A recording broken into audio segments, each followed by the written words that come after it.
Item ಯಾವುದೇ ಇರಲಿ try ಮಾಡಿ ಆಚಿ ಚಿಕನ್ ಮಸಾಲಾ. ಪಶ್ಚಿಮ ಘಟ್ಟ ಭಾಗದಲ್ಲಿ ಸುರಿತಾ ಇರುವಂತಹ ಮಳೆಯಿಂದಾಗಿ ಸದ್ಯ ವೇದಗಂಗಾ ಮತ್ತು ದೂಧಗಂಗಾ ನದಿಯ ಅಪಾಯದ ಮಟ್ಟ ಮೀರಿ ಹರಿತಾ ಇರುವಂಥದ್ದು. ಅದರಲ್ಲೂ ಮುಖ್ಯವಾಗಿ ದೂಧಗಂಗಾ ನದಿ ಏನಿದೆ ಇದು ಪ್ರವಾಹದ ಪರಿಸ್ಥಿತಿಯನ್ನು ನಿರ್ಮಾಣ ಮಾಡುವ ಹಂತಕ್ಕೆ ಬಂದು ತಲುಪಿರುವಂಥದ್ದು. ಸದ್ಯ ಬೆಡಕಿಹಾಳ ಗ್ರಾಮದ ಹೊರವಲಯದಲ್ಲಿ ಈ ಒಂದು ದೂಧಗಂಗಾ ನದಿ ಸುತ್ತುವರೆದಿರುವಂಥದ್ದು. ನಾನೀಗ ದೂಧಗಂಗಾ ನದಿ ತಟದಲ್ಲೇ ಇದ್ದೇನೆ. ನೀವೀಗ ದೃಶ್ಯಾವಳಿಗಳಲ್ಲಿ ನೋಡ್ಬೋದಾಗಿದೆ ಎಷ್ಟರ ಮಟ್ಟಿಗೆ ನದಿ ಹರಿದುಕೊಂಡು ಬರ್ತಾ ಇದೆ ಅನ್ನುವಂಥದ್ದನ್ನು ನೀವೀಗ ನೋಡ್ಬೋದಾಗಿದೆ. ಇದು ದೂಧಗಂಗಾ ನದಿಯ ದೃಶ್ಯಾವಳಿಗಳು. ಸದ್ಯ ಈಗ ಮಹಾರಾಷ್ಟ್ರದ ಪಶ್ಚಿಮ ಘಟ್ಟ ಭಾಗದಲ್ಲಿ ಇನ್ನೂ ಕೂಡ ಮಳೆ ಅಬ್ಬರ ಮುಂದುವರೆದಿರುವಂಥ ಕಾರಣಕ್ಕಾಗಿ ಅಪಾರ ಪ್ರಮಾಣದಲ್ಲಿ ನೀರು ಹರಿದು ಬರ್ತಾ ಇರುವಂಥದ್ದು. ಬರೀ ನೀರು ಹರಿದು ಬರೋದರ ಜೊತೆಗೆ ಇದು ಪ್ರವಾಹದ ಪರಿಸ್ಥಿತಿಯನ್ನು ಕೂಡ ಈಗಾಗಲೇ ನಿರ್ಮಾಣ ಮಾಡ್ತಾ ಇದೆಯಾ ಅನ್ನುವಂಥದ್ದು. ಯಾಕಂದರೆ ಈಗ ಏನು ತೋರಿಸ್ತಾ ಇದ್ದೇವೆ ಇದು ನದಿ ತನ್ನ ಪಾತ್ರವನ್ನು ಬಿಟ್ಟು ಅಕ್ಕಪಕ್ಕದ ಭಾಗಕ್ಕೂ ಕೂಡ ಅಕ್ಕಪಕ್ಕದ ಪ್ರದೇಶಗಳಿಗೂ ಕೂಡ ಈಗಾಗಲೇ ನುಗ್ಗಿರುವಂಥದ್ದು.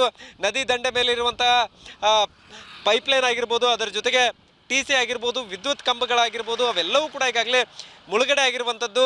ಈ ಇನ್ನೊಂದು ಕಡೆ ನದಿ ಅಕ್ಕಪಕ್ಕದಲ್ಲಿರುವಂಥ ಜಮೀನುಗಳಿಗೂ ಕೂಡ ಈಗಾಗಲೇ ನದಿ ನೀರು ಹೊಕ್ಕಿರುವಂಥ ಕಾರಣಕ್ಕಾಗಿ ರೈತರು ಸಂಕಷ್ಟಕ್ಕೆ ಸಿಲುಕಿರುವಂಥದ್ದು. ಮುಖ್ಯವಾಗಿ ನದಿ ಪಾತ್ರದಲ್ಲಿ ಕಬ್ಬನ್ನು ಹೆಚ್ಚಾಗಿ ಬೆಳೆಯಲಾಗತ್ತೆ.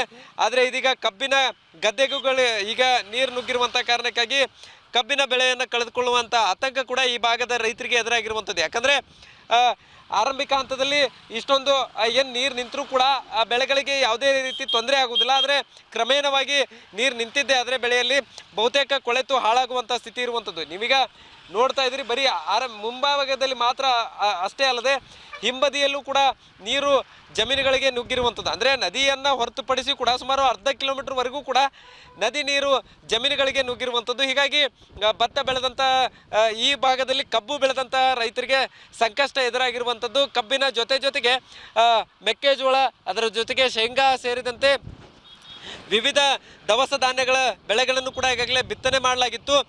ಈ ಒಂದು ನದಿ ನೀರು ಬಂದಿರುವಂಥ ಕಾರಣಕ್ಕಾಗಿ ಏಕಾಏಕಿ ನೀರು ಬಂದಿರುವಂಥ ಕಾರಣಕ್ಕಾಗಿ ಸದ್ಯ ಈಗ ಜಮೀನಿನಲ್ಲಿದ್ದಂತಹ ಬೆಳೆಗಳು ಕೊಚ್ಕೊಂಡು ಹೋಗಿದ್ದು ಕೆಲವೊಂದಿಷ್ಟು. ಆದರೆ ಮತ್ತು ಕೆಲವೊಂದಿಷ್ಟು ಕಡೆ ಜಮೀನಿನಲ್ಲಿ ನೀರು ನಿಂತು ಕೊಳೆತು ಹೋಗುವಂಥ ಸ್ಥಿತಿ ನಿರ್ಮಾಣ ಆಗ್ತಾ ಇರುವಂಥದ್ದು.